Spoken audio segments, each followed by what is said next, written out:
राष्ट्रीय लोकतांत्रिक पार्टी का जो आज आंदोलन का ज्ञापन का प्रोग्राम है उसमें आए हैं, बात करेंगे।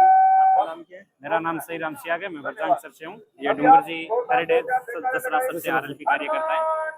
आज का क्या कार्यक्रम था और कैसे ये राजस्थान सरकार को लेकर जो अनियमितताएं हैं, अव्यवस्थाएं हैं, उनको लेकर राष्ट्रीय लोकतांत्रिक पार्टी के जो सिपाही है वो सड़कों पर आंदोलित रहते हैं।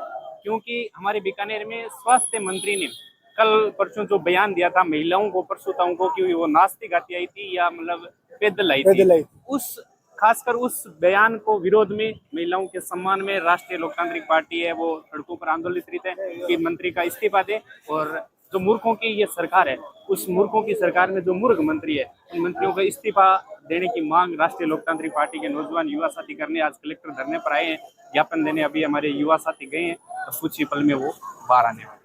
एक जो हनुमान जी बेनीवाल की जो सिक्योरिटी हटाई उसके बारे में क्या कहना है? हनुमान जी बेनीवाल की सिक्योरिटी सरकार ने हटाई है डर के माध्यम से कि क्या पता इनको सिक्योरिटी देने से ये सुरक्षित रह जाएंगे और अपने कल को सरकार में अड़चन न जाए। तो मैं सरकार को ये बता देना चाहता हूँ कि हनुमान जी बेनीवाल की रक्षा वीर तेजाजी महाराज एवं इस राजस्थान के नौजवान युवा करने के लिए तैयार है। रात की आधी रात को भी वो एक मैसेज करती है तो लाखों युवा सड़कों पर आ जाते हैं उनकी सुरक्षा के लिए, उनके मान सम्मान के लिए, उनके एक बयान के लिए।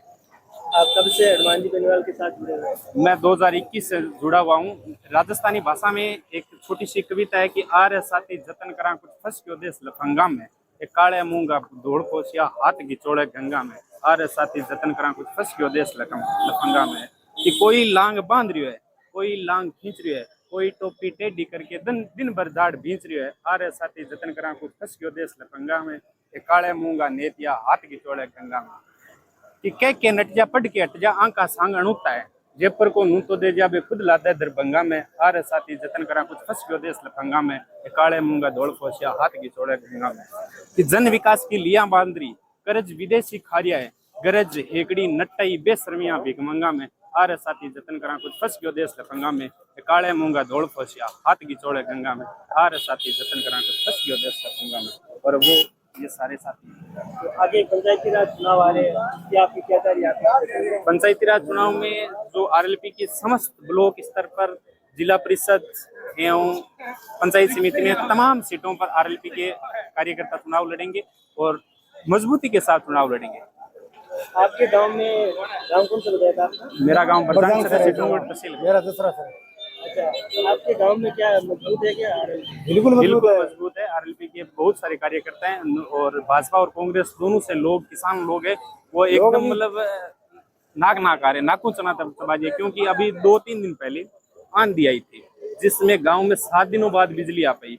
क्यों? क्योंकि बिजली बोर्ड ने ये कसम खा रखी है कि आंधी आ जाने के बाद, पोल टूटने के बाद ही पोल को दोबारा रोपेंगे। अगर जर्जर पोल की कोई शिकायत भी किसान कर देता है तो उसको बदलने पहले बिजली विभाग वाले नहीं जाते, उसके टूट जाने तक का इंतजार करते हैं और उसके बाद उसको तैयार करने में इतनी लंबी लाइनें हैं कि 7-7, 8-8 दिन लगते हैं और गाँव तक बिजली पहुंचने में 9-9, 10-10 दिन लग रहे हैं। आपके क्षेत्र की और क्या क्या समस्या है जो? सबसे बड़ी समस्या तो ये है कि पीने तक का पानी भी उपलब्ध नहीं हो रहा है जनता की। क्यों नहीं हो रहा? क्योंकि पानी का स्तर नीचे चला गया। नहीं हो रहा है पीने का। सबसे बड़ी दिक्कत क्या है कि पानी का स्तर नीचे चला गया और बजट में पास होते हैं 10 लाख रुपए। 10 लाख रुपए में 1000 फुट का ट्यूबवेल होता है जिसमें 1000 फुट तक तो पानी भी नाव मात्र नहीं आता और 2000 फुट जब ट्यूबवेल करते हैं तो उसमें कम से कम 20 लाख रुपए की अनुमानित लागत होती है। वो सरकार बजट में पास नहीं करती, इसलिए न तो पीने का पानी कोई से गांव में उपलब्ध नहीं है। हमारे डूंगरगढ़ में तो शहर में भी पानी उपलब्ध नहीं है। लोग टैंकर मंगा रहे हैं या जल जो बरसात का पानी है उनको इकट्ठा करके कुंडों में भर रहे हैं। आपके जो विधायक है अभी, हमारे विधायक आपने सोशल मीडिया के माध्यम से देखा होगा, ताराचंद जी साहब भाजपा से विधायक है। जनता ने अच्छा मत दिया था, लेकिन शिक्षा के क्षेत्र में 0 था। आपने अखबार में न्यूज पढ़ी होगी।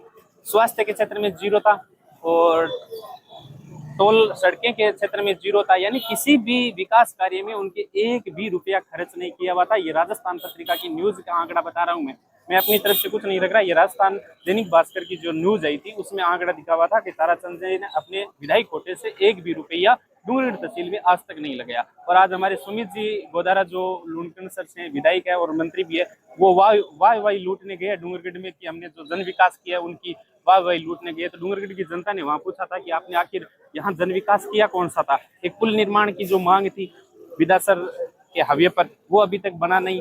एक ट्रॉमा सेंटर की मांग जो बिदासर की डूंगरगढ़ की 3 पीढ़ियां चली गई लोगों की मांग करते करते कि डूंगरगढ़ में एक ट्रॉमा सेंटर होना चाहिए, वो ट्रॉमा सेंटर आज तक नहीं बना, केवल कागजों में स्वीकृत हुआ है, अभी तक बना कुछ भी नहीं है। ऐसी बात उस ओवरब्रिज की है, हजारों दुर्घटनाएं के लोग सड़क पर उस फाटक पर आकर के दम तोड़ देते हैं क्योंकि वो 1 घंटा 1.5 घंटा बंद मिलता है।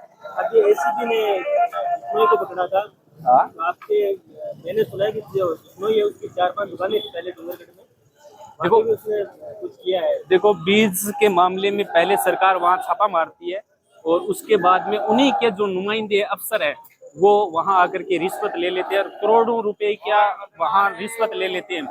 तो इसी कारण किसानों पर दबाव बन जाता है और किसानों पर वही बीज दुगुने तिगुने दामों में मिलता है। नाम क्या बताया आपका? मेरा नाम सही राम सियाग है, मैं बरजांगसर गांव से हूँ, डूंगरगढ़। आप कहाँ से आ रहे हो? मैं सर दसरा सर से हूँ।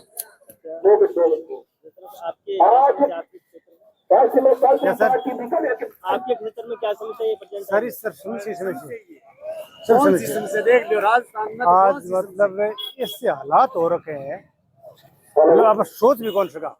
इससे अच्छा तो कांग्रेस सरकार भी बहुत अच्छी थी, इससे अच्छा तो कांग्रेस सरकार भी धरातल पर काम किया था उसने, लेकिन आज बीजेपी की सरकार ने सब क्लोज कर दिया सारी। नौका सर हमारा नौका में